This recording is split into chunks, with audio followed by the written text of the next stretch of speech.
A good block for beginners to learn and start working on is high block. It's pretty simple as far as complexity with your hands, and it'll simulate someone coming down and trying to bonk you on the head and you redirecting that, letting it fall off. So what I tell a lot of students at the beginning is to make this look like a roof of your house, not flat, where they might still be able to touch you on top of your head and mess your hair up, but angle it where your fist is still up above your head here, and if someone's hand was coming straight down, it would block it and reflect off to the side. So you got a roof of your house and you got a garage on the side of your house. That's where that hand might start. Over here, tucked back and fist palm facing up.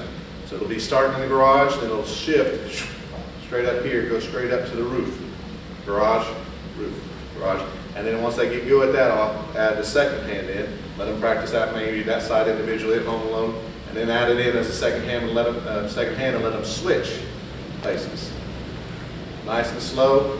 Something to think about is each fist is going to have to rotate at the very end. This one's going to rotate facing out. This one's going to rotate facing up. Simple enough. They can do that sitting down on the floor while they're on a commercial break at home for you, or if you got enough room to let them practice this. The next way of doing this is going in stances.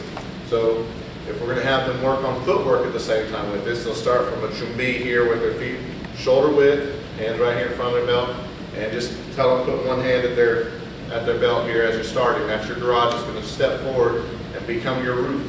So if I'm going to step with my left foot, my left hand does the high block.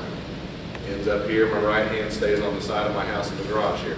May do it a second time depending on how much space you got at home to work on it. Then my right foot steps forward.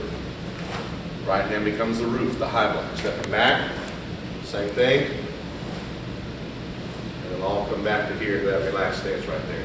That gives them a chance to practice their stances, their quality front stances, and getting comfortable with that block. It'll kind of give us a way to hide that repetition of the stance practice we want them to get really good at, with giving them something else to do with their hands and something else to focus on. If they're getting pretty good at that, the last level, something you can think about, have them think about at home, is landing that hand, finishing it, and the foot at the same time. Not moving in the same speed, but letting that foot start stepping out, and that hand will finish at the same time their foot lands. So that's about 3 different levels of ways that they can work on high block at home.